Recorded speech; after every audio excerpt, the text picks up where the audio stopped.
Queridos irmãos e irmãs, nós encerramos hoje com a missa da festa do batismo de Jesus, o ciclo do Natal. Começou lá na primeira semana do Advento, tendo como centro a liturgia do Natal do Senhor, e algumas liturgias vêm complementando o sentido da encarnação. Deus que assume a nossa humanidade, a nossa carne. E hoje nós, celebrando o batismo de Jesus, de certo modo nós, a partir da Escritura e da liturgia, entendemos que é o início da missão do Senhor.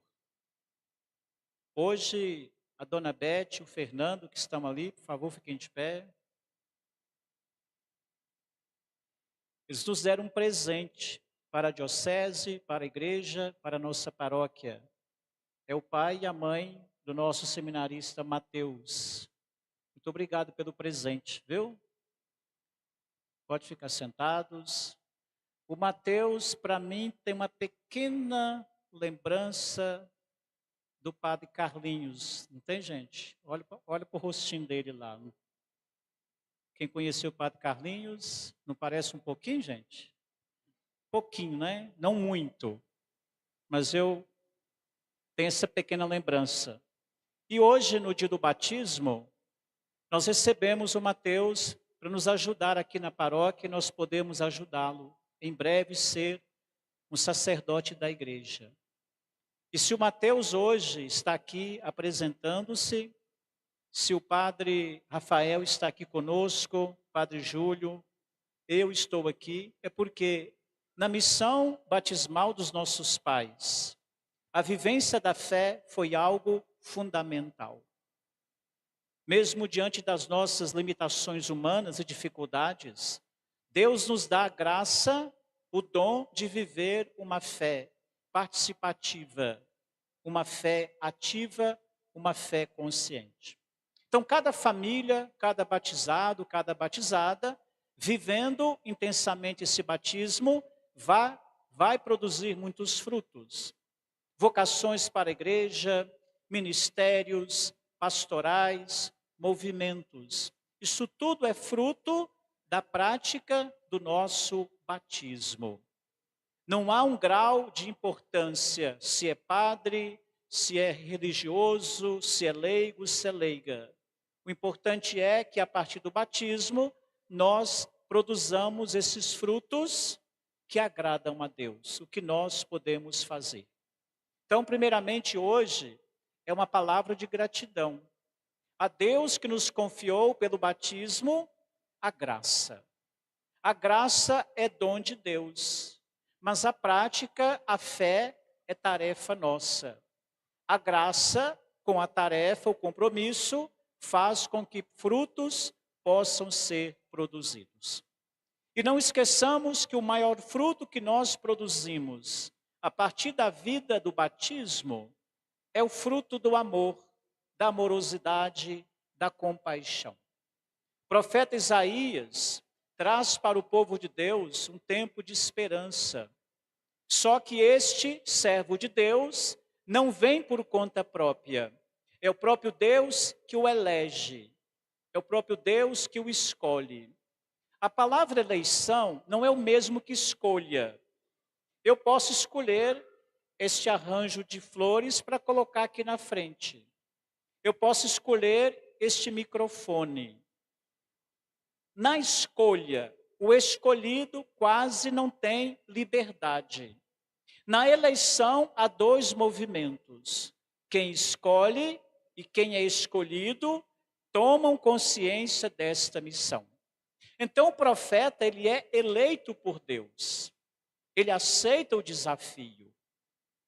Este profeta, então, deverá vir com uma voz mansa, numa atitude acolhedora. Ele foi marcado, ungido pelo Espírito. O que o move não são suas ideias, suas vontades ou das pessoas à sua volta, mas é algo que brota dele, vindo de Deus. E este profeta, então, deverá trazer ânimo. não gritará pelas ruas e pelas praças, não ameaça ninguém, não apaga uma pequena chama que ainda está acesa. A missão desse servo de Deus é trazer vida, acolhimento e trazer graça. E a missão dele, restaurar o que está fraturado, curar o que está doente. E como eu dizia nas outras missas de ontem e de hoje, se esse servo de Deus está tão imbuído desta missão, não sobra tempo para ameaça, para falar alto, para impor a sua vontade. Quando nós perdemos a dimensão do serviço, que é um serviço de amorosidade, começamos a colocar o que nós pensamos. E aí, como você sabe muito bem, vamos distorcendo a imagem de Deus. O batismo de Jesus hoje também nos recorda afirmar a sua natureza humana. Deus que é eterno, Deus que é criador, Deus que assume o bem, onipotente, Deus que tem uma infinidade de atributos, vai ser visto no mundo como um ser humano. Jesus, ao entrar na fila dos penitentes, não tendo pecado, não precisando ser purificado, ele vai então nos despertar alguns sentimentos. Primeiro deles, Jesus vai ser solidário com os pecadores. Deus não se afasta de nós por causa do pecado. Quando uma pessoa está doente, precisamos aproximar dela para cuidar e para curar. Assim também é Deus. Diante da ferida, da doença do pecado, Deus se aproxima de nós. Nos convida a experimentar o perdão, uma vida nova. Então Jesus, ao se colocar na fila dos penitentes, dos batizados, mostra a sua solidariedade. A igreja vai dizer também que Jesus, ao batizar-se no Rio Jordão, santifica a fonte das águas. A partir dali, toda aquela que for batizado nas águas será purificado. Nós sabemos também que o povo de Deus faz durante a sua história várias passagens. É movimento. A primeira passagem é o Mar Vermelho. Libertar-se da opressão do faraó. Uma segunda passagem mais demorada, 40 anos de deserto.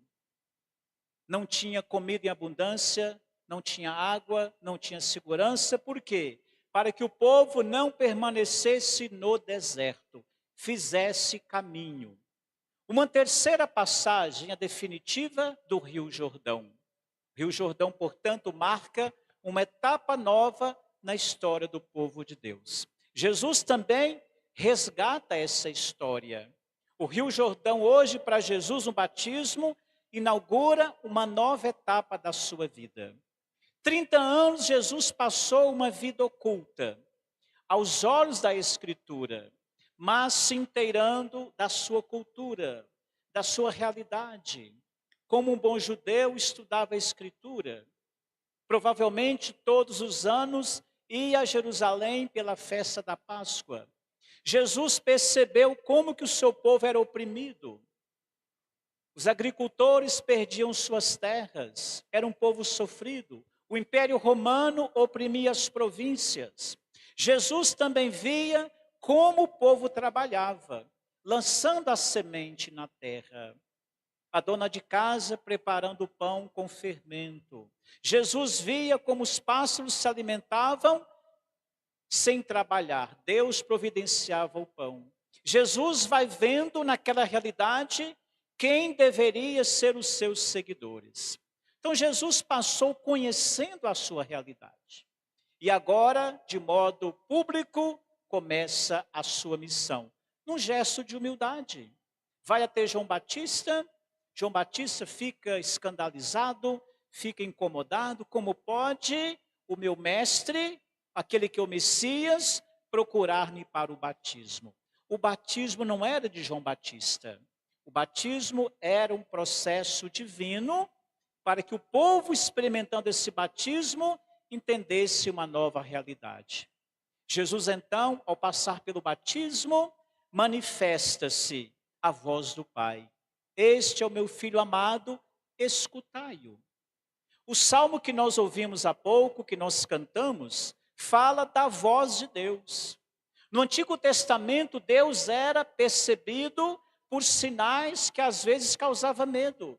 A tempestade, o furacão, o trovão. Essa voz é forte, despedaça as montanhas, derruba os carvalhos, é como um trovão. Mas na presença de Jesus, no tempo novo, é uma voz suave, é uma voz que tem amorosidade. Este é o meu filho amado, escutai o que ele diz. Cuidado, gente. Há muita gente por aí colocando a sua voz como voz de Jesus. Devemos escutar a voz do Filho amado. E a sua voz, a sua palavra, é de acolhimento, é de convite à conversão, é de amorosidade. Como eu sempre repito, não há em Jesus uma palavra de ameaça, mas uma palavra de amor, uma atitude de acolhimento. Jesus, então, ao sair da água, um outro símbolo. A pomba pousa sobre ele, sinal do Espírito Santo. A igreja vai dizer também que naquele primeiro batismo, o dilúvio, ao final daquele tempo de chuva, Noé solta uma pombinha e vai procurar se a água havia baixado. Da última vez, a pombinha traz um ramo de oliveira, simbolizando a água baixou, saiam da arca. A oliveira simboliza, portanto, este tempo novo, este óleo da unção, para confirmar quem é escolhido para esta missão. Ou seja, Jesus, como Deus encarnado, é uma presença divina. A voz do Pai e a manifestação do Espírito Santo autentica a missão de Jesus. Essa missão vai, portanto, agregar, reunir todos no reino de Deus. Terminando a reflexão de hoje, na igreja primitiva, Pedro ficava um pouco em dúvida. Primeiro, eu conheço a tradição judaica, mas novas pessoas queriam aderir à fé. Pedro, então, na casa de Cornélio, que é um pagão, um não convertido, entendeu. Deus não faz distinção de pessoas. Deus acolhe a todos. E o sinal que Pedro utiliza é o batismo. Jesus, ao ser batizado por João no Rio Jordão, passou pelo mundo fazendo bem a todos. Não excluiu ninguém.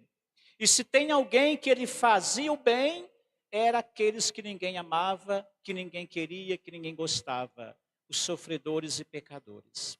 Se a igreja, portanto, na sua missão batismal, não é acolhedora, ela trai a missão que ela recebeu de Jesus. Se nós, cristãos e cristãs, não acolhemos, não perdoamos, não cuidamos, traímos a nossa vocação batismal.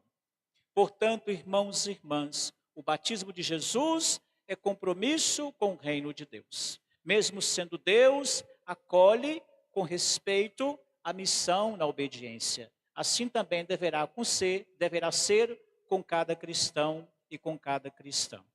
E hoje a igreja nos convida a renovar as promessas do nosso batismo. Quase todos nós, como fomos batizados, éramos crianças. Alguém respondeu por nós a nossa fé. Alguém cuidou de nós. Alguém preparou o nosso conhecimento de Jesus. Mas cada vez que nós renovamos a promessa do batismo, nós reafirmamos: obrigado quem cuidou da minha fé, mas agora eu assumo por conta própria, eu tenho consciência disso. Portanto, ao renovarmos a promessa do nosso batismo, que não fica apenas um rito, um gesto externo, mas uma consciência interior que a missão do batismo nos confere: sermos imitadores de Cristo.